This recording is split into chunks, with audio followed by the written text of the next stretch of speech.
शुक्लां भरधरं विष्णुं शशिवर्णं चतुर्भुजं प्रसन्नवदनं ध्यायेत् सर्वविघ्नोपशान्तये। ॐ सहनाववतु सहनौ भुनक्तु सह वीर्यं करवावहै तेजस्विनावधीतमस्तु मा विद्विषावहै। ॐ शान्तिः शान्तिः शान्तिः। अगजाननपद्मार्कं गजाननमहर्निशम् अनेकदन्तं भक्तानाम् एकदन्तमुपास्महे। श्रीमहागणपतये नमः।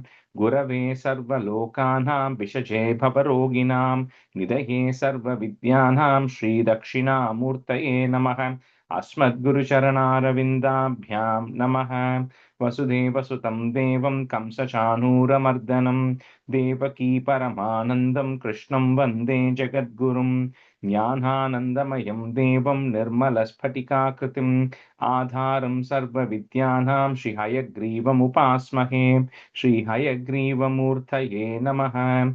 सरस्वती नमस्तुभ्यं वरदे कामरूपिणि विद्यारम्भं करिष्यामि सिद्धिर्भवतु मे सदा। श्रीमहासरस्वत्यै नमः। उमाकोमलहस्ताब्जसम्भावितललाटकं हिरण्यकुण्डलं वन्दे कुमारं पुष्करस्रजं। வெற்றிவேல் முருகனுக்கு ஹரஹரோஹரா. லோகவீரியம் மகாபூஜ்யம் சர்வரக்ஷாகரம் விபும் பார்வதி ஹிருதயானந்தம் சாஸ்தாரம் பிரணமாம்யகம். சுவாமியே சரணமையப்பா. வாகர்த்தாவிவ சம்பிரக்தௌ வாகர்த்த பிரதிபத்தயே जगदः पितरौ वन्दे पार्वती परमेश्वरौ। श्रीपार्वती परमेश्वराभ्यां नमः। कोमलं पूजयन् वेणुं श्यामलोऽयं कुमारकः वेदवेद्यं परं ब्रह्म तस्मै श्रीगुरवे नमः। अस्मद्गुरुचरणारविन्दाभ्यां नमः। श्रीकृष्ण गोविन्द हरे मुरारे श्रीनाथ नारायण वासुदेव। श्रीकृष्ण गोविन्द हरे मुरारे श्रीनाथ नारायण वासुदेव। श्रीकृष्ण गोविन्द हरे मुरारे श्रीनाथ नारायण वासुदेव। पीताम्बरं करविराजितचक्रशङ्खकौमोदकी सरसिजं करुणासमुद्रं राधासहायम् अतिसुन्दरमन्दहासं वातालयेशम् अनिशं हृदि भावयामि। कृष्णो रक्षतु मां चराचरगुरुः कृष्णं नमस्ये सदा। कृष्णेनैव सुरक्षितोऽहमसकृत् कृष्णाय दत्तं मनः। कृष्णादेव समुद्भवो मम विभो कृष्णस्य दासोऽस्म्यहम्। कृष्णे भक्तिरचञ्चलास्तु भगवन्। हे कृष्ण तुभ्यं नमः। श्रीगुरुवायूरप्पा शरणं नम्राणां सन्निधत्ते सततमपि पुरस्तैरनभ्यर्थितानपि आर्तान् कामानजस्रं वितरति परमानन्दसान्द्रां गतिं च। इत्थं निःशेषलभ्यो निरवधिकफलः पारिजातो हरे त्वं क्षुद्रं तं शक्रवाटी द्रुममभिलषति व्यर्थमर्त्यव्रजोऽयम्। श्रीगुरुवायूरप्पा शरणं श्रीभट्टपादम् अनिशं हृदि भावयामि। वंशीविभूषितकरात् नवनीरदाभात् पीताम्बरात् अरुणबिम्बफलादरोष्टात् पूर्णेन्दुसुन्दरमुखात् अरविन्दनेत्रात् कृष्णात् परं किमपि तत्त्वमहं न जाने। കൈരണ്ടും കൂപ്പി ഞാൻ വീണ്ടുമീരക്കുന്നു നിരജലോചനാനിന്നോടായി ഏതീനു മഞ്ഞനെ കുമ്പീടേണ്ടാത്തോരു രീതിയിൽ നീ എന്നെ പാലിക്കെന്നായി. കൃഷ്ണ ഹരേ ജയ കൃഷ്ണ ഹരേ ജയ കൃഷ്ണ ഹരേ ജയ കൃഷ്ണ ഹരേ. Good morning, everyone. Okay, I think most people are still to join, but we'll continue anyways. Okay, so we'll do a review of 9 since we have small groups so far. Who wants to do that? Okay, you can go ahead, Gomati. Yeah.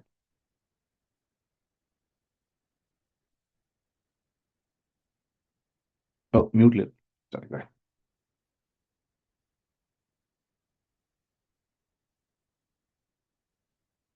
Okay. For some reason I couldn't unmute. Thank you.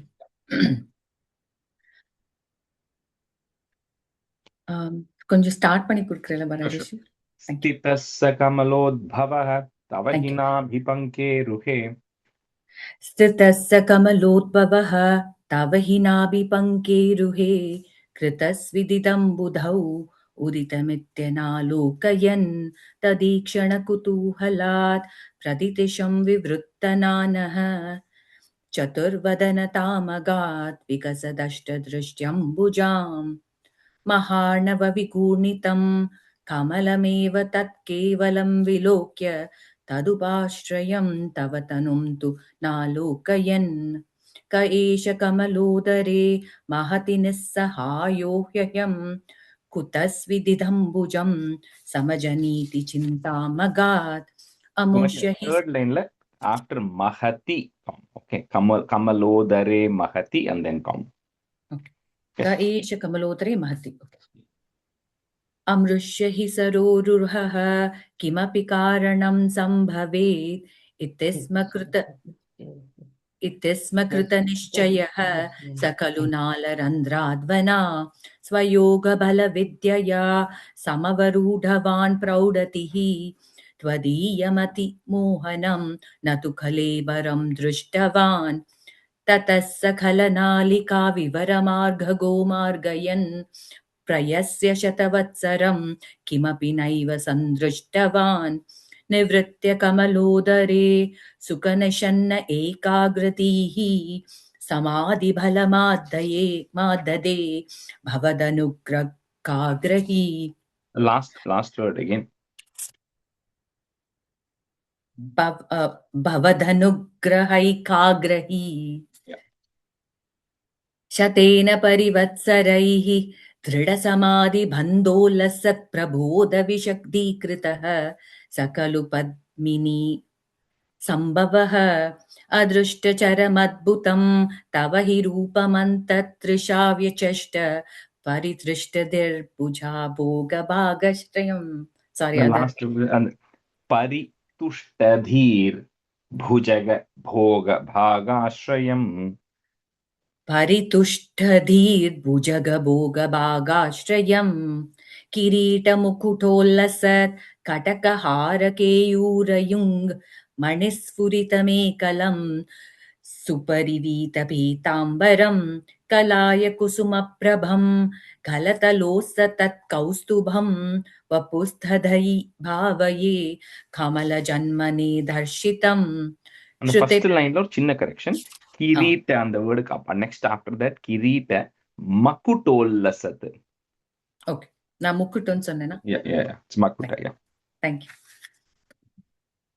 श्रुतिप्रखरधर्षित प्रचुरवैभव श्रीपते हरे जय जय प्रभो पदमुपैषिदष्ट्यादृशोः कुरुष्व धियमाशु मे भुवननिर्मितौ कर्मठाम् इति द्रुहिणवर्णितः स्वगुणमहिमा पाहि माम् लभस्व भुवनत्रयीरचनदक्षतामक्षतां गृहानमदनुग्रहं कुरु तपश्च भूयो विदे भवत्व किल साधनी मयि च भक्तिरत्युत्कटेत्युधीर्य. சாரி, அது திருப்பி சொல்றேன். मयि च भक्तिरत्युत्कटेत्युदीर्य.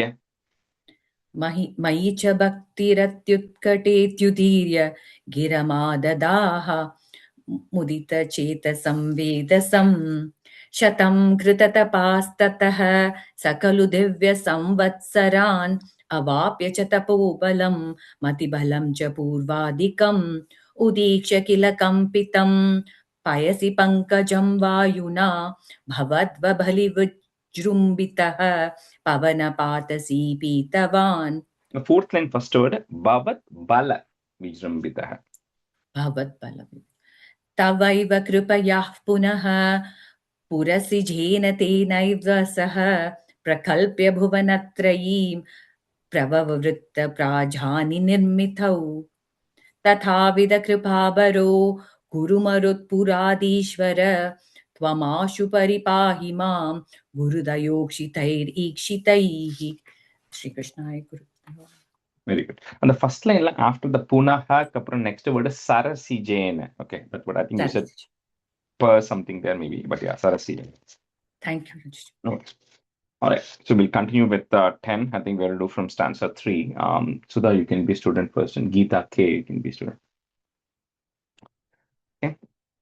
Tavat sasarja manasa sanakam sanandam bhuyas sanatana munim cha sanat kumaram te srishti karmani tu tena niyujyamanaha tvatpada bhakti rasika jagruhur navani.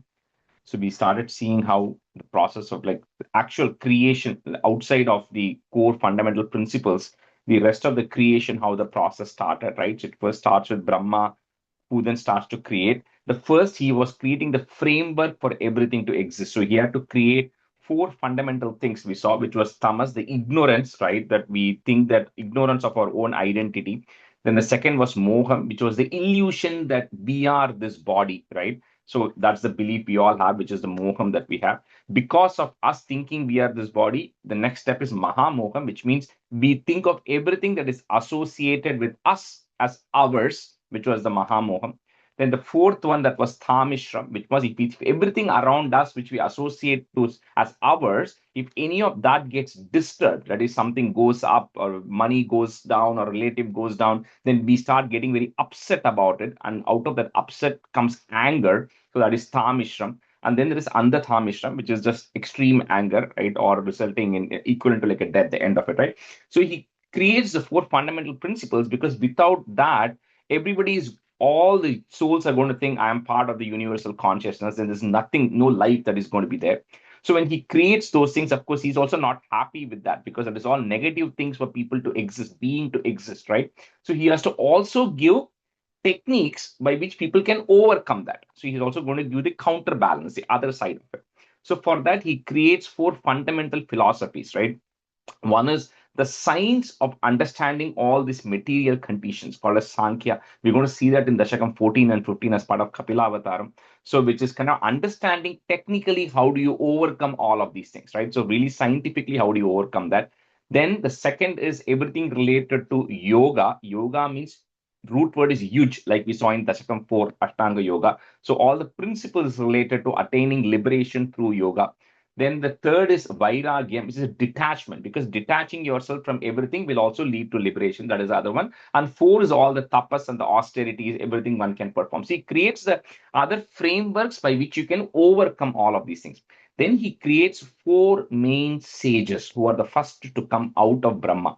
So these are Sanaka, Sananda, Sanatana, and Sanat Kumara.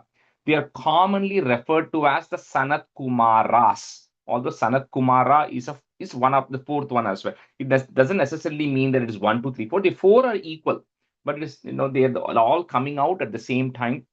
Now, here when Brahma is creating the Sanat Kumaras, doesn't mean the Sanat Kumaras are actually being born. If you remember, they all reside in the upper worlds, which means at the time of the Naimittika Pralaya, they all merge into Brahma and they all take a rest during the time of the Brahma's night, which is during the Naimittika Pralaya. Then just like how Brahma comes again, wakes up again, these four Sanat Kumaras come up again, right? So they are not being reborn. They continue through the entire life of Brahma. So they just wake up again, right? So when they wake up, Brahma tells them, okay, Sanat Kumaras, you have to go in this kalpa, right? He's telling, I want you to go grow the creation for me. Because remember, Brahma is the only person right now. So he has four other people, supporters. He tells us, Sanat Kumaras, you have to go help me grow the world. But the Sanat Kumaras are telling no, right? They say, I'm not going to do that. Now, the question is, how can they say no to Brahma, the creator, who's like their father? When they use the word father, doesn't mean the father in the material world like we think about, because they all just come out of Brahma, right? They say, the Brahma says that's fine, because the reason the Sanat Kumaras tell are Vasudeva Parayanaha. They say that what we are going to be doing is we don't want to be associated with anything material in nature. We are going to completely devote us to Vasudeva. So when somebody is saying, I want to devote myself completely to Vasudeva, nobody can question whether they're doing their rest of their dharma or not. There's an exception to that rule always here, which is what Brahma says, I get it. Brahma is not happy, but he can't do anything about it, because when somebody says, I don't want to do this work because all I want to do is I just want to be devoted and thinking about Vasudeva, then you cannot interrupt that person, because then you're doing the wrong thing by telling him not to do that. Right? So in this case, Brahma gives him an exception. So the first four beings who are come are the Sanat Kumaras. Tavat Sasarja Manasa Sanakam Sanandam, comma, Bhuyaha, put a is to join that. Bhuyas Sanatana Munim Cha Sanat Kumaram Te Srishti Karmani Tu Tena Niyujyamanaha. Add a visarga there, comma, Niyujyamanaha. Next word is goes away. Tvat Pada Bhakti Rasika Jagruhur Na Vanim. Tavat Sasarja Manasa Sanakam Sanandam Bhuyas Sanatana Munim Cha Sanat Kumaram Te Srishti Karmani Tu Tena Niyujyamanaha Tvatpada Bhakti Rasika Jagruhur Navanim. तावत् ससर्ज मनसा सनकं सनन्दं भूयः सनातनमुनिं च सनत्कुमारं ते सृष्टिकर्मणि तु तेन नियुज्यमाना त्वत्पादभक्तिरसिका जगृहुर्नवाणी. The third line, Niyujyamanaha. Add a visarga there. ते सृष्टिकर्मणि तु तेन नियुज्यमानः त्वत्पादभक्तिरसिका जगृहुर्नवानीम्. One more time. तावत् ससर्ज मनसा सनकं सनन्दं भूयः सनातनमुनिं च सनत्कुमारं ते सृष्टिकर्मणि तु तेन नियुज्यमानः त्वत्पादभक्तिरसिका जगृह्णवाणीम्. तावत् ससर्ज मानसा सनकं सनन्दं भूयः सनातनमुनिं च सनत्कुमारं ते सृष्टिकर्मणि तु तेने नियुज्यमानः त्वत्पादभक्तिरसिका जगृहुर्नवाणीम्. A third line, Geeta. Third, Niyujyamanaha. Niyujyamanaha. Okay, sir. तावत् ससर्ज मानसा सनकं सनन्दं भूयः सनातनमुनिं च सनत्कुमारं ते सृष्टिकर्मणि तु तेने नियुज्यमानाः त्वत्पादभक्तिरसिका जगृहुर्नवाणीम्. First line, third word, Manasa. Manasa. Yeah. Stanza 4. Tavat prakopamuditam pratirundhatosya bhrumadyto janimrido bhavadekadeshah namani me kurupadani chaha virinched yadav rurodakilate nasarudranama. When the Sanat Kumara says that, we cannot follow your instructions because of this, then, Brahma is a little frustrated. Now, as Brahma, as Bhagavan, doesn't get angry. So when I use the word frustrated or angry, it doesn't mean like how we are getting frustrated or angry. He's like, okay, I created these four beings to carry out some tasks. Now these people are not able to carry out the task. So what do I do, right? Because he needs to continue, because he has a role to do. He has to carry out his duty as a creator, because remember, that's what Mahavishnu wanted Brahma to do. So that's an instruction from Bhagavan directly to say, Brahma, I want you to continue the process of creation. So that frustration or anger, as whatever is there in Brahma, that is actually there, that is now manifesting between his eyebrows. So bruvor, and that's where the word comes from, the brumat yedo janimrido. So between his eyebrows, when you get angry, we kind of keep our eyebrows come together when you keep your anger face, right? So when he does that, from that frustration, a child is appearing, and the child has a color of blue color and red color, because it's showing a presence of tamas and rajas, right? Both a combination of anger, the ignorance as well as desire. And that child, which is actually coming, is immediately comes to Brahma and says that, okay, you have created me. I need something to do right now, right? Because this child is coming out of the frustration of Brahma. So this child is coming and saying, I need something.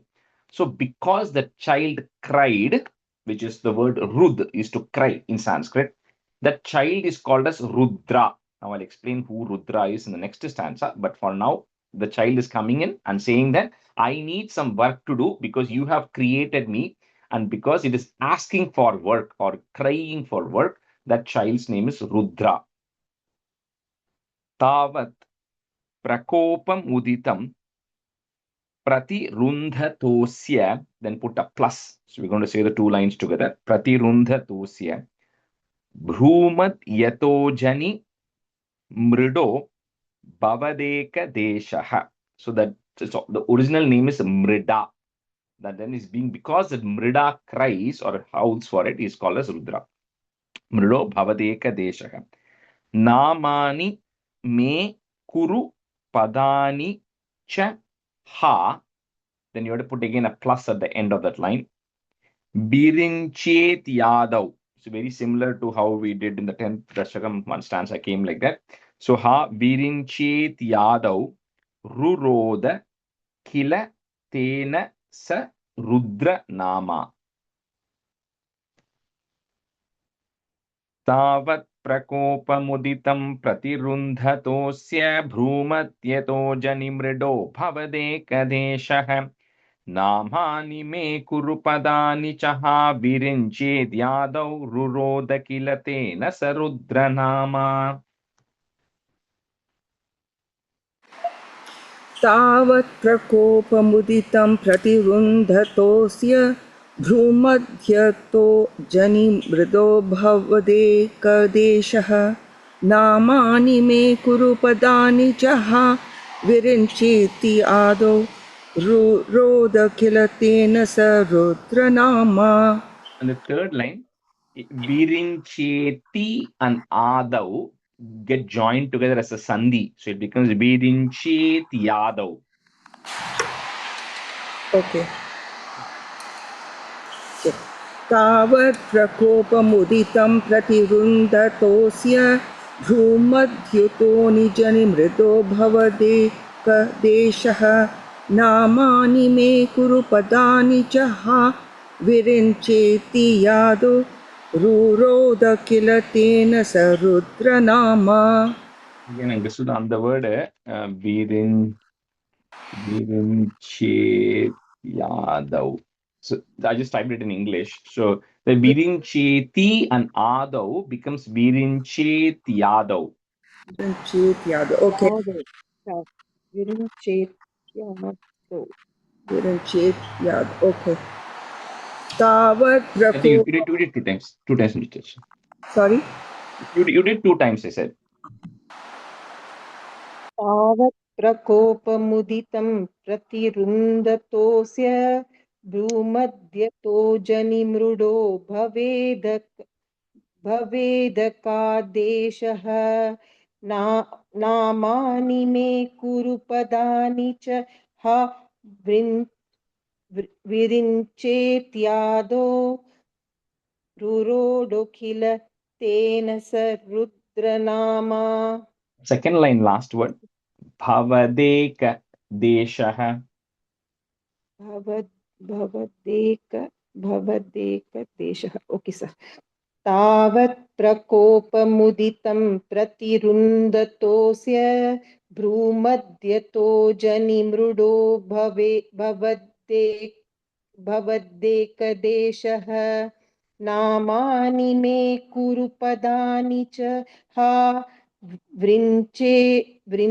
विरिञ्चेत्यादौ रुरोडखिलतेन स रुद्रनामा Fine.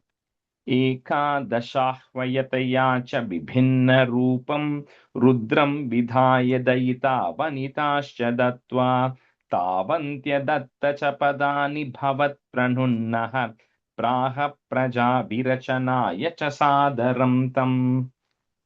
Now let's understand who this Rudra is, right? So in Hinduism, at least in the process, right? It cannot be just you have one person like Brahma who's just constantly creating, right? Because that's not sustainable. So there is also a function which is actually associated with the dissolution of that, as well as transforming this thing. So it's not necessarily negative because it's a continuous process, right? For a second, in the whole process is around creation, preservation, dissolution. It's not happening separately. It's all connected. It all happens continuously because if you're not transforming, then you're also fixed, right? So this Rudra is defined as it's a powerful being or a divine force who's associated with the process of dissolution, transformation, and all of those things, right? Now, fundamentally, this Rudra is different from how we call a Shiva, because Shiva, along with Narayana, is like one of the main gods, right? So they are not created, they are not destroyed, they are all kind of one. It's just energy. Now, one aspect of that Shiva, just like how Shiva has a calmer aspect as Sada Shiva, right? Or Dakshina Murti, when he takes a particular role, there is a particular role that Shiva takes as Rudra. So it is kind of like an incarnation, not necessarily incarnation, but it's a part of the Shiva energy, which comes in the form of transformation or destruction of it to keep the process continuous, to support Brahma. So that is what this Rudra is, which is actually coming out of Brahma to continue the process of creation, because transformation and destruction is also part of creation. So that is this Rudra who is coming. So when this Rudra, this being comes and Brahma says, okay, I want you to go carry out the process, that Rudra divides himself into 11 other Rudras.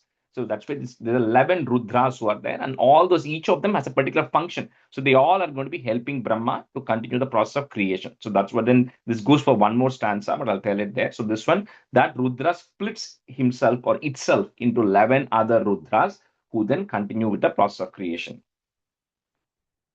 Eka dashahvayataya, it's one word, Eka dashahvayataya cha vibhinna rupam, comma, Rudram vidhaya daita vanitascha dattva tavantya datta cha padani bhavat pranunnaha, comma, praha praja virachanaya cha sadaram tam.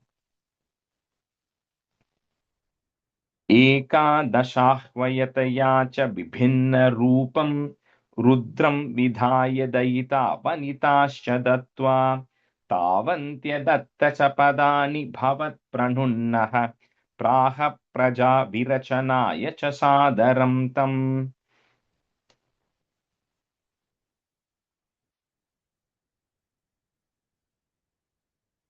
Oh, mute again, Sudha. Sudha, you're on mute. Sudha, you're on mute. Sudha is on mute. Sudha, you're on mute. I got it now. Ekadashavayataya cha, no, sorry, let me start again.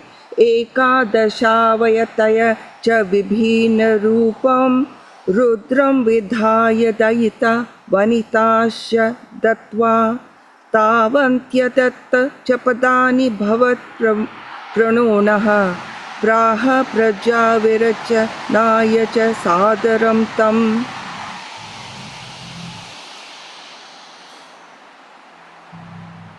Hello? Yeah, I can hear you. Yeah, keep going. Okay. One more time. Yeah. एकादशाहवयतया च विभिन्नरूपं रुद्रं विधाय दयिता वनिताश च दत्त्वा तावन्तयत्य च पदानि भवत् प्रणुनः प्राह प्रजविरचनाय च सादरं तम्. A third line, first word. Tavantya datta.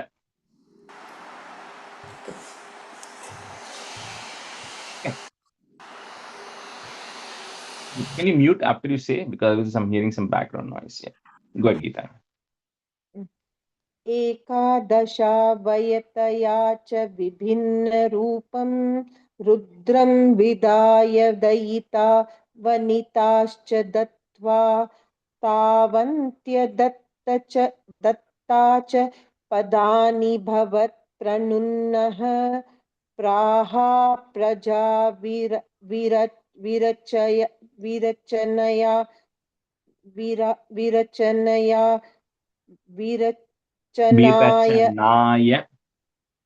विरचनाय च सादरं तम् एकादशावयतया च विभिन्नरूपं रुद्रं विधाय दयिता वनिताश्च दत्त्वा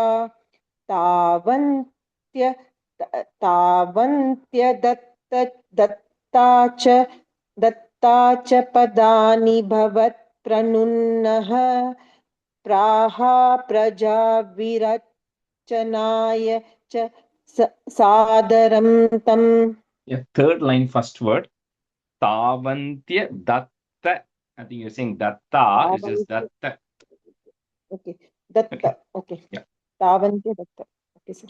Answer 6. Should I read again? No, you got it. Yeah, that's fine.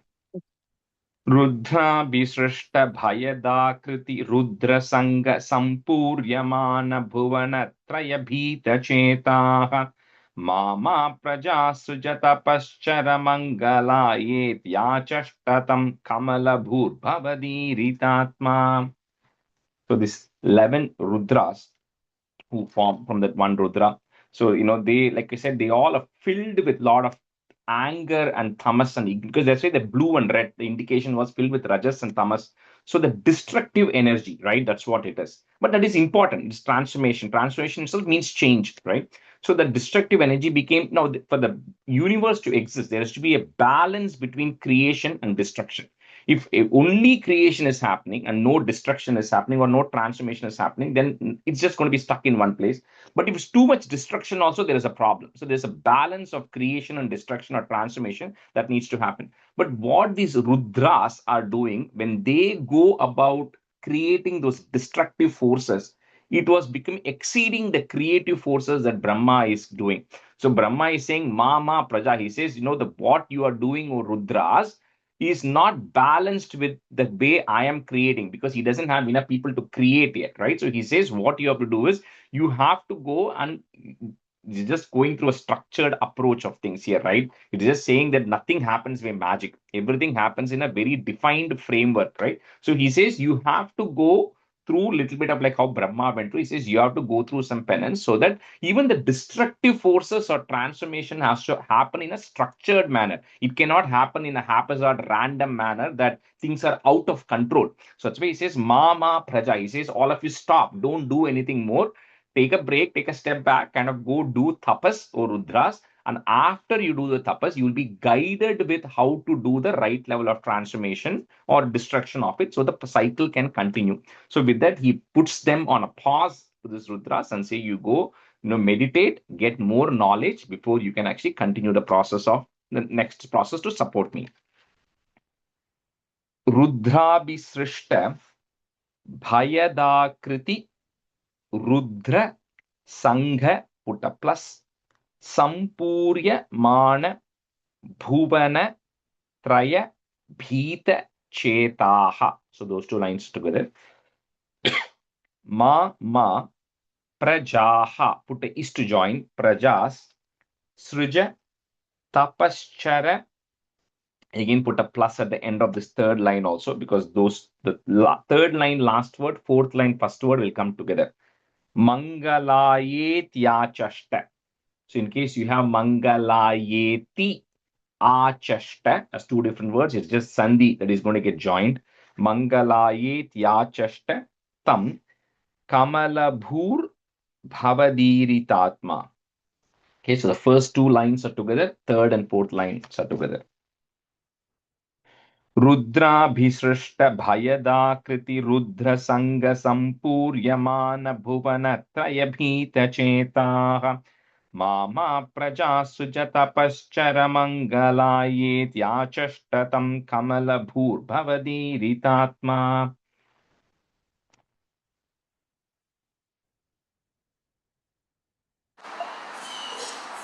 एकादशाहवत Rudra. Next one. so sorry. रुद्राभिसृष्टभयदाकृति रुद्रसङ्घसम्पूर्यमान भुवनत्रयभीतचेता मामा प्रजासृज तपश्चर मङ्गलायेत् आष्टं कमलभूभर्वदीरितात्मा. In the second line, Sudha, Chetaha, there is a visarga at the end of the second line. And then the third line, Mangalayetyaachashta. Mangalayet Yachashtam. Okay. Rudrabhisrish. So can you write that Mangalayet? I'll write it, yeah. Yeah, I'll Yeah. write it. रुद्राभिसृष्टभयदाकृति रुद्रसम्पूर्यमान भुवनत्रयभीतचेतः मामा प्रजासृज तपश्चर मङ्गलायेत् याषष्टतं कमलभूभर्वदीरितात्मा.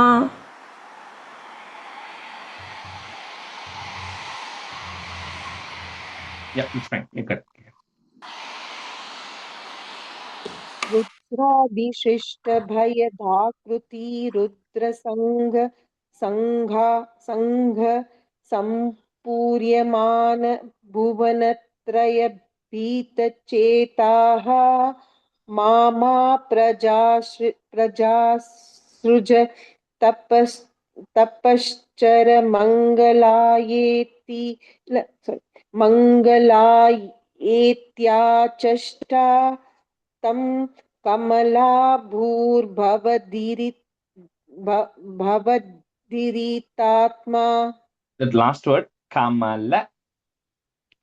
Kamalabhur-bhavadiritatma. Bhavadiritatma. Okay. Bhavadiritatma. Okay. रुद्राभिशिष्टभयदाकृति रुद्रसङ्घ सम्पूर्यमान भुवनत्रयभीतचेताः मामा प्रजासृज तपश्चर मङ्गलायेत्याचष्ट तं कमलाभूर्भवदीरितात्मा. Yeah, again, you're saying Kamala there, and this Kamalabhur. Kamalabhūrbhavadīritātma. Correct, yeah. In English, you're following, right, Geeta? Yeah. Okay, so you have to be careful. And the A, when it comes, sometimes I think they put a bar on top. If it is a A, I don't know how your script is, but typically they do. So you have to be careful because otherwise they don't separate A and A, right? So in that one, the Kamalabhur, okay? Kamalabhur, okay. Answer 7. Tasyata sarga rasikasya marichiratrihi tatrangira kratumune pulaha pulastyah angada jayata bhriguscha vasishta dakshau srinaradascha bhagavan bhavadangridasah. But Brahma, he still has to continue the process, right? So he first creates the Sanaka Rishis and then Sanat Kumaras, but they are not interested. Then he creates this Rudras, but the Rudras to balance, but they are also not quite ready yet. So, he then has to still continue the process. So from this Brahma are born, when I say the word from Brahma, again, I mean like, he's just energy. From him, beings are coming out. And the word born, like we said previously, in this case also doesn't mean they're taking birth like how we understand. They're just coming back, right, from that period of rest. Are born 10 beings, right? So you can see those names very clearly in the list here. First is Marichi. Marichi Ratrihi means Marichihi, Atrihi.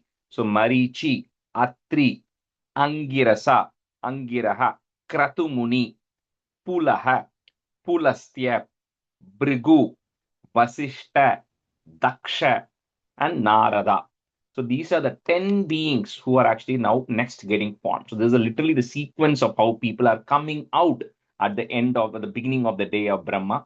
So these 10 beings, each one is a description of if Brahma had a physical body, right? Then each of them are going to come from one part of the body. And the reason for saying that is each part of the body of ours represents certain things, right? Like the hand is what? The hand is for doing actions, right? We perform actions with our hand. So when Kratu is coming from the hand of Brahma, which is said, then there is a particular function that Kratu is going to have. That's why it's referred that way. But as such, Brahma doesn't have like hands and legs and mouth and eyes like how we have it, right? So anyway, so from Brahma are born these 10, and Narada is one of them. Now, Narada, there's a huge backstory of Narada in Srimad Bhagavatam. It's not here in Narayaneeyam. So in this day, in this kalpa of Brahma, Narada is born as Narada. In the previous birth of Narada, he was not Narada. There is a backstory of how he became Narada, but in this context, Narada is there, right? So these 10 beings are actually coming, and they are the ones who are now going to be, they are also called as Prajapatis. A lot of these people, like Daksha, we're going to see some more details about Daksha. All of these are called Prajapatis because they are the ones who are going to continue the process of creation. So each of these 10 people have a specific role to play. A lot of them are going to be Prajapatis, and they are going to have thousands and thousands of children and beings who are going to come out of them. And that's how the overall population grows, right? So right now, for context, Earth is not yet there. Okay. So all this is happening in Satya Loka, right? There's no concept of Earth at this point. The physical Earth itself is not there because it's going to come only in Dasakam 12. So right now, Brahma is creating all these 10 beings next. Tasyata Sarga Rasikasya Marichiratrihi, put a visarga comma, Marichiratrihi, comma. Next word is goes away. Tatrangira. So this word, each of the word has a visarga there, right? At the end of each word. So you have to put the joining letter to join each of those words. Tatrangiraha. You have to put a H to join. Tatrangirah. Kratumunihi. Put a F to join. Kratumunif. Pulahaha. Put a F. Pulahaf. Pulastyaha. Okay. Angada Jayata Bhriguscha Vasishta Dakshau, comma, Sri Naradascha Bhagavan Bhavadangridasaha. See, this Narada who's always a servant to you, O Bhagavan. Bhavad Angri is always a servant of your feet, is always devoted to you, right? Bhavadangridasaha. Tasyata sarga rasikasya marichiratrihi tatrangirah kratumune pulahah pulastyah angada jayata bhriguscha vasishta dakshau Srinaradascha Bhagavan Bhavadangridasah.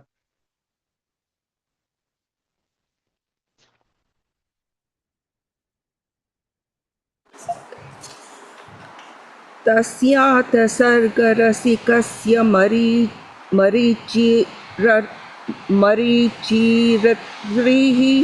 मरीचिरत्रिः तत्राङ्गिकरा क्रतुमुनि पुलस्त्यः अङ्गादजायत Bhrigu च वसिष्ठदक्षौ श्रीनारदश्च भगवान् भवन्द्रिदासः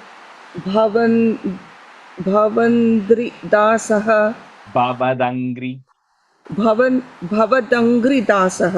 Yeah, and then the previous word is Bhagavan, not Bhagavan. It's Bhagavan.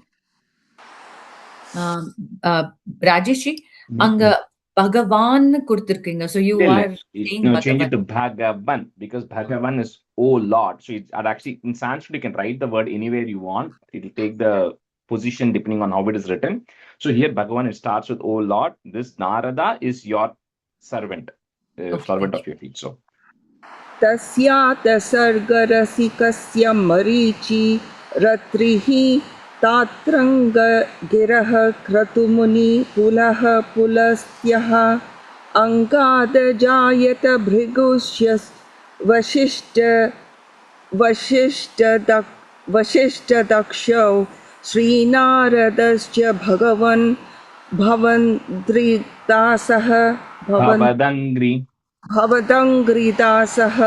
That second line, so that you have to put the joining sounds carefully. Okay. Tatrangirah kratumunif pulahaf pulastyah. So you take out the, it says here Tatrangi Garaha. Yeah, that's why I said you have to put the joining letter sound, right? I said you have to put the ih sound there. Tatrangirah Okay. kratumunif, if, because pa is coming later. Kratumunif pulahaf pulastyah. Okay. Okay, so we can't ignore those visargas. So when we are stopping, if the last word has a visarga, then we say that like pulastyaha, because that's the last word, right? I Or we're see. stopping there. When we I are not stopping, then the visargas take a sound. So you I have to see. insert those sounds there. You cannot ignore those visargas there. Okay. Okay. तस्मात् सर्गरसिकस्य मरीचिर् अत्रिः तत्राङ्गिरात् क्रतुमुनि पुलः पुलस्त्यः अङ्गादजायत भृगुश्च वसिष्ठदक्षौ श्रीनारदश्च भगवन् भवदङ्घ्रिदासः. Same thing, Gita. Second line. Tatrangirah ih तत्राङ्गिराः kratumunif. क्रतुमुनि No, kratumunif if क्रतुमुनिफ् okay. pulahaf पुलः f. पुलहफ् okay. Okay, so make sure you write it down, because if you don't write it down in the book, you're going to forget it tomorrow. So, okay, Yeah. that joining sounds have to come. Yeah, go ahead. तस्यात सर्गरसिकस्य मरीचिर् अत्रिः तत्राङ्गिरा क्रतुमुनिः पुलः पुलस्त्यः अङ्गादजायत भृगुश्च वसिष्ठदक्षौ श्रीनारदश्च भगवन् भवदङ्घ्रिदासः. We'll switch halfway. So, I mean, if you go back, I'm sure many of you do Vishnu Sahasranamam. If you go back and look at Vishnu Sahasranamam, that has got the most number of visargas than any text, right? Because it is all male names, and all male names end with a visarga. Okay. Female names ends with a a. So when you do Lalita Sahasranamam, a or e. So when you do Lalita Sahasranamam, you will not have that many visargas, because it's all female names, feminine names, right? So Vishnu Sahasranamam has a lot of visargas. So when you learn it by just listening, you will end up missing all of those visarga sounds, joining letters. But actually, Emma Subbalakshmi says those sounds. But when you learn it properly and then you put those visarga joining sounds, and then you go listen to Emma Subbalakshmi version, you will see that she's saying those sounds. Because everybody, if is ella, all those sounds will come. Is, ish, if all those sounds will come. So I'm just saying that because that has got a lot of visargas relatively, right? All right, we'll just switch here. Abhirami, you can be a student, and Shreya, you can be a student. Stanza 8. धर्मादिकानभिसृजन्नत कर्दमं च वाणीं विधाय विधिरङ्गज सङ्कुलोऽभूत् त्वद्बोधितैः सनकदक्षमुखैस्तनूजैः उद्बोधितश्च विरराम तमो विमुञ्चन्. We saw those 10 beings who came together, right? Vasishta, Narada, all of that.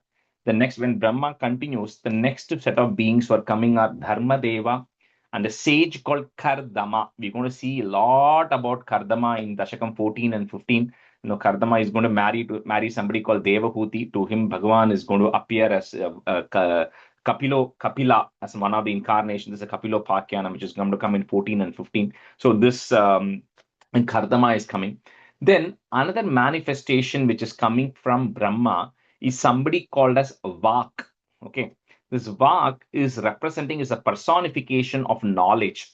Now, because this knowledge and speech or speech, any mode of communication, I won't use the word just speech like how we speak, but any mode of communication, knowledge is very essential for creation because it's not just a physical act. And you need to have knowledge, things should be able to communicate, you need intelligence, you need wisdom. All of this is personified as a person called as Vak. Now, the way Brahma and this Vak are going to coexist, although Vak is coming out of Brahma, the Vak and Brahma coexist together. Okay, so because Brahma is representing the conscious process of creation, like something saying that I want to be able to create, I want to create. So think you are a painter, right? You will want to go do a painting, but you also need to have an artistic touch and the tools to be able to go paint it, right? Which is different than you. So you want to go paint, but you alone cannot paint, right? You need to have the tools, you need to have the knowledge which needs to be there to support your intention of painting, right? As a simple example. Similarly, here Brahma has this intention or desire of creation, but he needs to have the necessary tools and the knowledge and everything else that is going to support him. Like another, it's the other side of him, right? Which is going to create the intelligence that is going to be there. So this Vak is representing that personality. Now, what happens is Brahma gets very attached to that knowledge, gets very attached to Vak. So when people, when it's represented, it says Brahma is in love with Vak, but Brahma is not in love. Brahma is not a person like us to fall in love with, like how we fall in material love, right? Brahma is getting attached to that knowledge, getting attached to the process of creation. So at these times, like for example, as a scientist is there, the scientist invents a powerful technology which is very useful for everybody. So he has to create, he or she has to create the technology which is going to be valuable, but the scientist cannot get so obsessed with it that he forgets the purpose of creating the technology itself. The purpose, which is a higher reason for creating, has to always remain, right? He cannot get attached to the process and get attached to the technology itself. Similarly, Brahma is getting attached to this. So all these Marichi and Atri are coming and saying, Brahma, remember your purpose. Your purpose is to create. So whoever this Vak is, you have to use her because she's not necessarily a female like all of you are, but it's a feminine aspect of creation, right? So she says you have to use that feminine energy to help you in the process of creation and not get too attached to it, right? So Brahma then comes to realization, but then this Vak is going to then help Brahma. Along with Brahma and Vak, the next set of creation is going to happen. So these are all the different beings who are actually coming in the process of creation. Like I said, there's no earth, so don't imagine humans and all of those yet, because there's no gender also at this point. There's no male and female also at this point still, right? So all these energies which are coming from Brahma, who all have a certain purpose, because at the end of the Dashakam, it's going to get split into male and female, etc. Dharma-dikan, I'm just breaking at that na there. Dharma-dikan abhisrijannata. Okay, the word started. Abhisrijannata kardamam cha, Vanim vidhaya vidirangaja sankulobhut tvad bodhitais sanaka daksha mukhais tanujaihi, put a visarga, tanujaihi, visarga, comma. Next, the ru becomes u. Udbodhitascha birarama tamo vimunchan. धर्मादिकानभिसृजन्नत कर्दमं च वाणी विधाय विधिरङ्गज संकुलोऽभूत् त्वद्बोधितैः सनकदक्ष मुखैस्तनूजैः उद्बोधितश्च विरराम तमो विमुञ्चन्.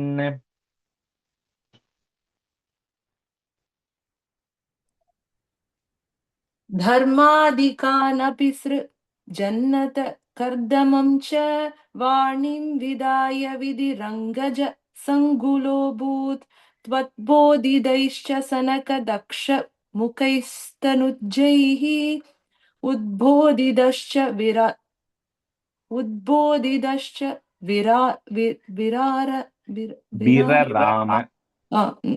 विरराम तमो विमुञ्चन्. धर्मादिकान् धर्मादिकान् अभिसृजन्नत कर्दमं च वाणीं विधाय विधिरङ्गज सङ्गुलोऽभूत् तत्पोदितैश्च तद्बोधितैः सनकदक्षमुखैस्तनुजैः उद्बोधितश्च विरराम तमो विमुञ्चन्. In the third line, first word mattum tuva sound. Okay, tvat bodhitais. Bodhi. Yeah. Okay. धर्मादिकानभिसृजन कर्दमं च वाणीं विधाय विदरङ्गज सङ्कुलोऽभूत् त्वद्बोधितैः सनकदक्षमुखैस्तनुजैः उद्बोधितश्च विरराम तमो विमुञ्चन् धर्मादिकानभिसृजन कर्दमं च So Shay, one second on the word dharma dikan abhisujannatha. धर्मादिकान् अभिसृजनत Yeah, it's a double na there, double n there. Abhisujannatha. अभिसृजनत कर्दमं च वाणीं विधाय विदरङ्गज सङ्कुलोऽभूत् त्वद्बोधितैः सनकदक्षमुखैस्तनूजैः उद्बोधितश्च विरराम तमो विमुञ्चन् Sansanai. Vedhan Purana Nivahanapi Sarva Vidyaha Kurvan Nijanana Gana Chaturananosau Putreshu Teshu Vinidhaya Sasarga Vridhim Aprapnuvam Stava Padam Bhujama Bhut. So after this, so then Brahma, he has all the knowledge also, right? He has got knowledge from Mahavishnu, we saw. So he has to make that knowledge available to all these 10 children, 10, when I say children, that beings who came out, including Dharmadeva, Kardama, all of them have to create, all of them need to have the knowledge, right? So all this other knowledge of Brahma, which he has, also comes in the form of the Vedas. Like I said, the Vedas are something that Brahma heard, right? But he has to transmit all of that knowledge to all of these beings. So all of this knowledge also comes. So he gives them all the information because Narada gets all the way the knowledge flows, right? Is when you have the topmost person who's there, right? The topmost person gives one line instruction to the next person. That next person, when they transmit that information to the people below them, that one line becomes 5 lines and so on. Finally, when it comes to the last person, you have to give detailed information because that person is not as knowledgeable as the first person is, right? Similarly, you think of the children. When you can't just tell the children how something works, right? Elon Musk will just say, I'm going to send a space shuttle to space. How do you explain that to the children? You have to explain it in more detail. So this is the transfer of knowledge, because this Chatushloki Bhagavatam which is the original knowledge that Brahma got, he only got 4 stanzas of knowledge from Mahavishnu. But when Brahma has to give that knowledge to Narada, that 4 is going to become like 40. Then when Narada then later on gives it to Vyasa, that becomes hundreds or something. And then when finally we get it is 18,000 stanzas, right? Because we need that much stanzas to understand the 4 stanzas that Mahavishnu told Brahma. So what Brahma is doing here is he's transmitting the knowledge that he has to the next set of people, which are those 12 beings who have actually come. So they also have the knowledge because they have to go spread the knowledge. Brahma alone cannot spread all of this knowledge, right? Narada, that's why he's very knowledgeable, because he's directly got that instructions from Brahma of how to do this. So that is what he's saying. He creates all these Vedas, Puranas, everything that is there to help them understand, because Brahma can also look into the future. So when he is giving all this, he's not just telling about what has happened in the past. All of this, the time, even Narada for that matter, later on in Krishna Avataram, Narada is going to come and meet Krishna and do a stuti, where he's going to tell Krishna in Vrindavan, when Krishna was 9 years old, Narada will tell Krishna, I'm going to see you do all these things, including you getting rid of Narakasura, you helping Arjuna in Mahabharata. He'll talk about all of those things that Krishna is going to do in the future, right? So for us, time is going in very linear fashion. For them, they can all see into the future also, because it's all happening. So anyway, so Brahma is giving all this knowledge to all the beings who are there. Vedan Purana Nivahanapi Sarva Vidyaha, Kurvan Nijanana Ganach, put a ich, Ganach, Chaturananosau, Putreshu Teshu Vinidhaya sa sarga vriddhim, put a im at the end of that line, comma, sarga vriddhim, comma. Next line, the ma becomes a. Aprapnuvams tava padambhujam, breaking at that ma, padambhujam ashrito bhoot. Vedan Purana Nivahanapi Sarva Vidyaha Kurvan Nijanana Gana Chaturananosav Putreshu Teshu Vinidhaya Sasarga Vridhim Aprapnuvam Stava Padam Bhujamashrito Bhoot.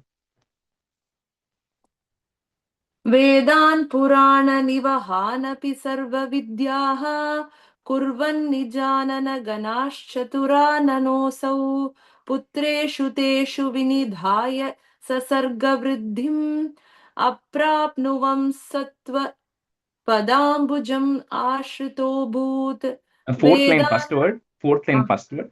Aprapnuvam Stava. अप्राप्नुवंस्तव okay next वेदान् पुराणनिवहानपि सर्वविद्याः कुर्वन्निजाननगणाश्चतुराननोऽसौ पुत्रेषु तेषु विनिधाय ससर्गवृद्धिम् अप्राप्नुवंस्तव पदाम्बुजम् आश्रितोऽभूत् Vedan Purana Vahanapi Nivahanapi. Nivahanapi Sarvavidyaha Kurvan Nijanana Gana Chaturananoso Putreshu Teshu Vinidaya Sargavriddhim Aprapnuvam Stava Padambujam Ashrito Bhut Vedan Purana Vahanapi Sarvavidyaha Kurvan Nijanana Gana Chaturanano Putreshu Teshu Vinidaya Sargavriddhim Aprapnuvam Stava Padambujam Ashito Bhut. That's it. जानन्नुपायमतदेहमजो विभज्य स्त्रीपुंसभावमभजन् मनुतद्वधूभ्यां ताभ्यां च मानुषकुलानि विभर्दयं स्वं गोविन्दमारुतपुरेश निरुन्धिरोगान्.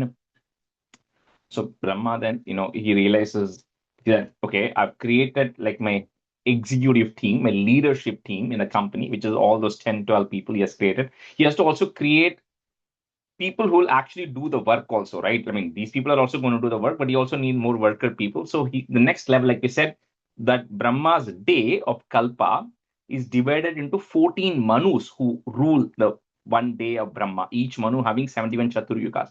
So Brahma, from his own body, he divides his body or some portion of his energy into two beings.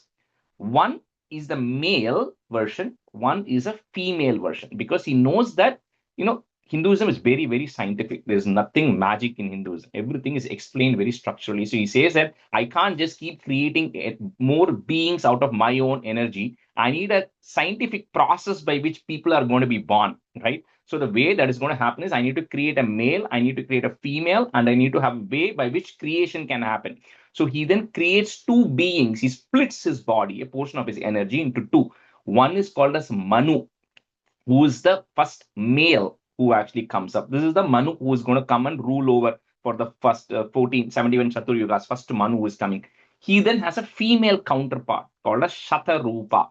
She's a female counterpart. So he tells, okay, Manu, Shatarupa, you both are there. You both have to then go create the beings, right? So they are then going to go and essentially seed the earth later on in Dashakam 12. It's going to happen, right? So where the earth is going to come and then they're going to start creating beings, and there's going to be a process how that's going to work. So this Manu, he's like the first human or a version of a human, or is responsible for creating the humanity on earth, is Manu and Shatarupa. So this Manu and Shatarupa, they are then created because they can now go about and then start the process. Now these Manu and Shatarupa are going to have 5 children, each of whom the lineage is going to grow. We're going to see that later. This is called Uttanapada, Priyavrata. Uttanapada lineage is where Dhruva is going to come. Priyavrata is where Rishabha Yogishwara, another incarnation of Bhagavan. Then Akuti, Devahuti, Prasuti, each of them are going to get married to different people, or, and then to them, different creations are going to happen. We're going to see some of those which are going to come. But anyway, so at this point, this Dashakam ends with the creation of Manu and Shatarupa, so they can actually go and start creating population on earth. Janan Nupaya Mata Deha Majo Vibhajya, Stri Pumsa. That's where the word Stri is getting introduced here, because this is the true first feminine gender or a masculine gender, like how we understand it, right? So Stri Pumsa Bhavama Bhajan Manu Tad Vadhubhyam Tabhyam cha Manusha Kulani Vibhardayamstvam, Govinda Maruta Puresha Nirundi Roga. Guruvarappa, please eradicate the ailments I have. Janan Nupaya Matha Deha Majo Vibhajya Stri Pumsa Bhavam Bhajan Manutad Vadhubhyam Tabhyam cha Manusha Kulani Vivardhayam Stvam Govinda Maruta Puresha Nirundi Rogan. Janan Nupaya Mada Deha Majo Vibhajya Stri Pumsa Bhavama Stri Pumsa Bhajan Stri Pumsa Bhavama Bhajan Manutattvadubhyam. Manu Tat Vadhubhyam. Vadhu is like marrying female or wife. Manu Tat Vadhubhyam. Okay. Janan Nupaya Mada Deha Majo Vibhajya Stri Pumsa Bhavama Bhajan Manu Tatvadubhyam Tabhyam cha Manusha Kulani Vivardayam Satvam Govinda Maruta Puresha Nirundi Rogan. Third line, last word. Third line, last word. Vibhardayamstvam. Okay, Vibhardayamstvam.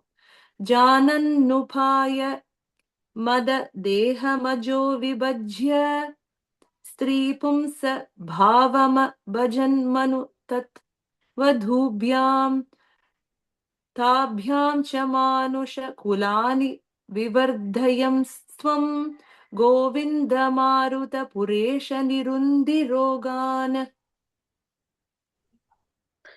Janan Nupaya Mata Deha Majo Vibhajya Sri Pumsa Bhavama Bhajam Manutad Vadubhyam Tabhyam cha Manusha Kulani Vivardayam Stvam Govinda Maruta Puresha Nirundi Rogan.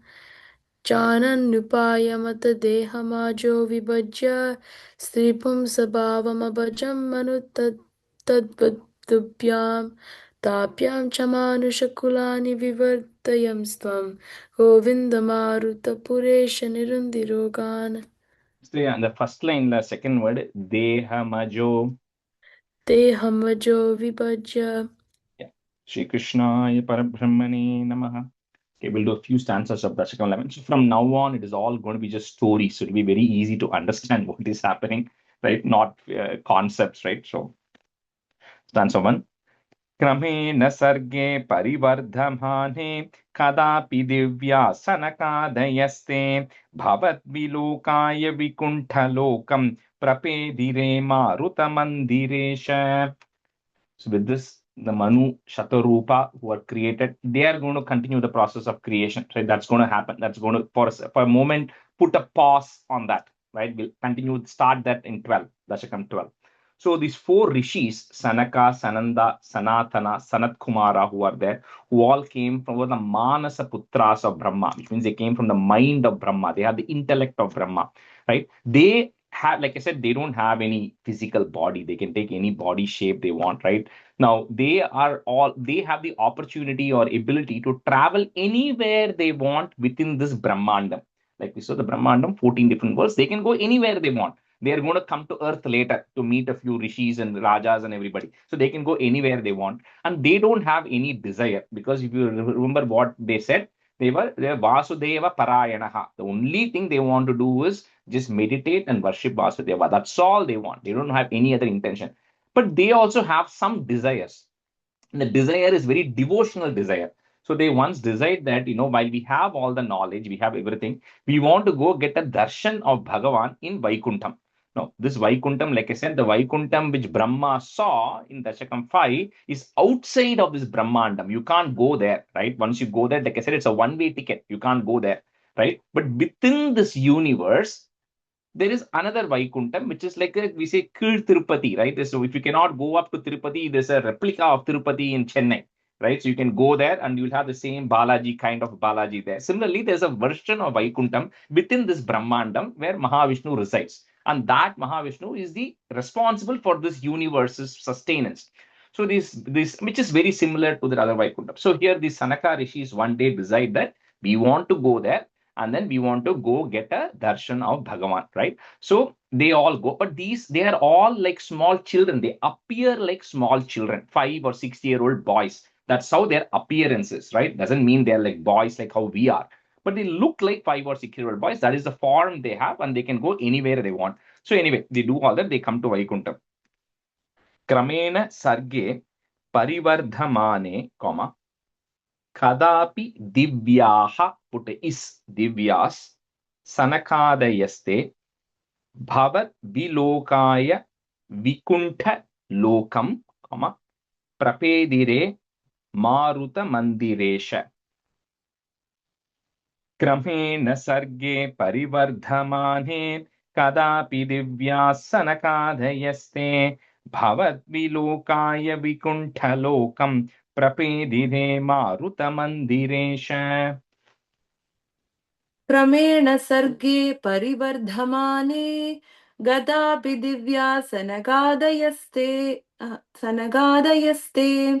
भवद्विलोकाय विकुण्ठलोकम् प्रभेदिरे मारुतमन्दिरेश क्रमेण सर्गे परिवर्धमाने गदापि दिव्या सनगादयस्ते भवद्विलोकाय विकुण्ठलोकम् प्रभेदिरे मारुतमन्दिरेश.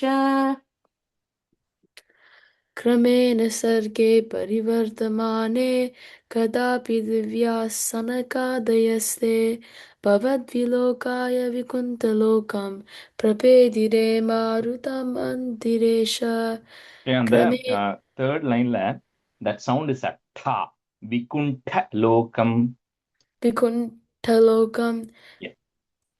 क्रमेण सर्गे परिवर्तमाने कदापि दिव्याः सनकादयस्ते भवद्विलोकाय विकुण्ठलोकं प्रपेदिरे मारुतमन्दिरेश. Rajesh, I have a question. Number Yeah. Vaikunta Lokam solvom illaya. The difference is, see, the name is Vaikuntha, Vaikuntham. Okay.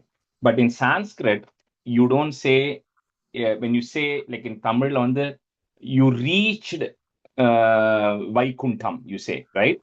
So when you're saying the reached a place, it's called Vikuntha Loka, means you're reaching that place of Vaikuntha.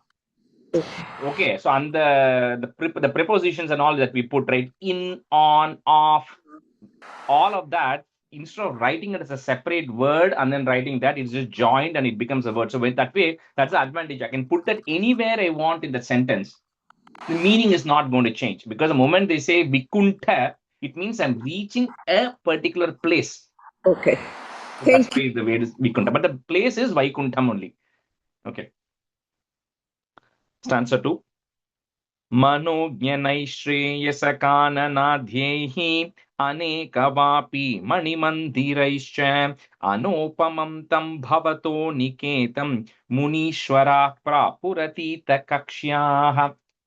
So these Sanaka rishis, when they actually come, they have this Ashtanga yoga, they have the siddhi, like Hanuman. We say, he has his knowledge of the Ashta siddhis, which means he can become lighter than anything, he can become heavier than anything, he can go all of this. So the Sanaka rishis also have this Ashta siddhis, so they're very easily, they can make themselves lighter than the lightest element, right? And they can transport themselves anywhere they want, right? So with that, very easily they reach Vaikuntham, right? That within this Brahmandam. And like we said, in Vaikuntham, even in this Vaikuntham, which is inside the Brahmandam, everybody is spiritual in nature. Like you can't be there and have material things. And I'll give you a simple example. So when they in the way they explain this is in Bhulokam, an apple tree produces an apple fruit. An orange tree produces an orange fruit. Everybody is constrained by what they can do.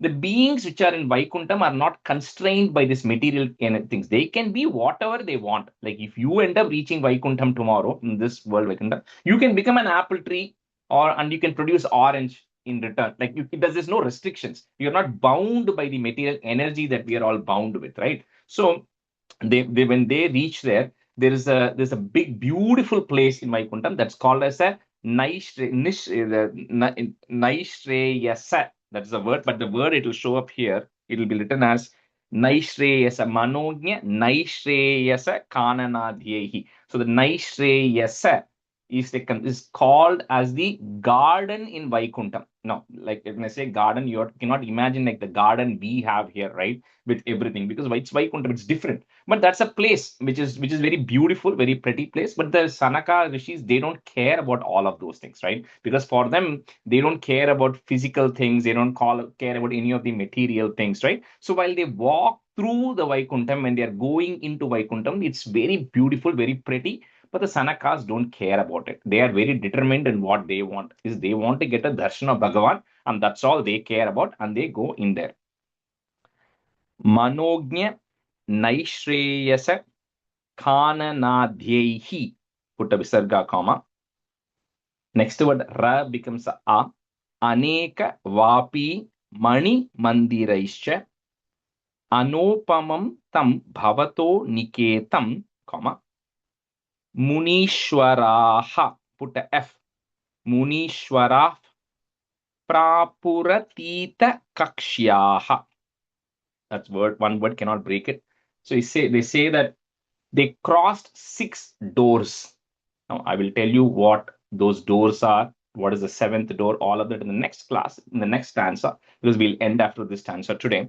So anyway, it just says that they cross through 6 doors. Vaikuntham, there are 7 barriers you have to get through before you can meet Bhagavan. That's why in Sri Rangam, it's got 7 entrances, right, to represent that. But it's not physical doors like how we see in Sri Rangam. Each of those doors has a significance. Right? We'll see what those doors are in the next class, but meaning of it. But anyway, they cross all the 6 doors right now.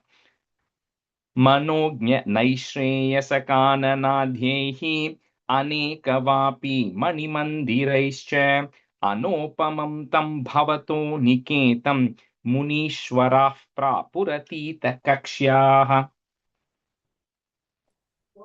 मनोज्ञनैश्रेयसकाननाद्यैः अनेकवापि मणिमन्दिरैश्च अनोपमं तं भवतो निकेतं मुनीश्वराः प्रापुरतीतकश्याः And the last word, मनोज्ञै last word, iksh sound, kakshyaha. कक्ष्याः okay मनोज्ञनैश्रेयसकाननाद्यैः अनेकवापि मणिमन्दिरैश्च अनोपमं तं भवतो निकेतं मुनीश्वराः प्रापुरदीशकक्ष्याः. In the second line, ஒரே ஒரு இது, இந்த வாபி வந்து long e, okay? So aneka vapi manimandiraischcha. अनेकवापि मणिमन्दिरैश्च ओके मनोज्ञनैश्रेयसकाननद्यैः अनेकवाप्यमणिमन्दिरैश्च अनुपमं तं भवतो निकेतं मुनीश्वराः Prapura प्रापुरतीतकक्ष्याः Yeah, मनो this again same thing, Shreya. Second line, the vapi is a long e, okay? Aneka vapi, you have to stretch it. मनोज्ञनैश्रेयसकानद्यैः अनेकवापि मणिमन्दिरैश्च अनुपमं तं भवतो निकेतं मुनीश्वराः प्रापुरतीतकक्ष्याः प्रापुरतीतकक्ष्याः First line, last word, kananadhyehi. काननाद्यैः. Yeah, okay, na a sound there, okay? All right, we'll end the class here today. I have to go to the GG temple today, so Shri Krishnaya Parabrahmane Namaha. सान्ध्रानन्दावबोधात्मकमनुपमितं कालदेशापरिभ्यां निर्मुक्तं नित्यमुक्तं निगमशतसहस्रेण निर्भास्यमानम् अस्पष्टं दृष्टमात्रे पुनरुर्पुरुषार्थात्मकं ब्रह्मतत्त्वं तत्तावद्भाति साक्षात् गुरुपवनपुरे अन्त भाग्यं जनानां कायेन वाचा मनसेन्द्रियैर्वा बुद्ध्यात्मना वा प्रकृते स्वभावात् करोमि यत् सकलं परस्मै नारायणायेति समर्पयामि. So next class, what I'm going to do is I'm going to stop at this 11.2, but what we'll do is we'll do a review of the first 10 dashakams. So what I'm going to do today later is I'm just going to put the list of this 10 dashakams. I'm going to put it 2 times because we have more than 10, 15 people. Each of you sign up for one dashakam that you're going to chant next class. Okay. So next class, what we will do is we'll do like a full review. So I won't stop or interrupt. It will go like non-stop. For example, if Gomati is doing 1, Sudha is doing 2, Abhirami, you are doing 3, then we just continuously, each of you come off of mute and just chant your respective things and go on mute. Okay, that's what we'll do next class. Okay. All right. Thank you, everyone. Bye. Thank you, Rajesh. Bye. Thank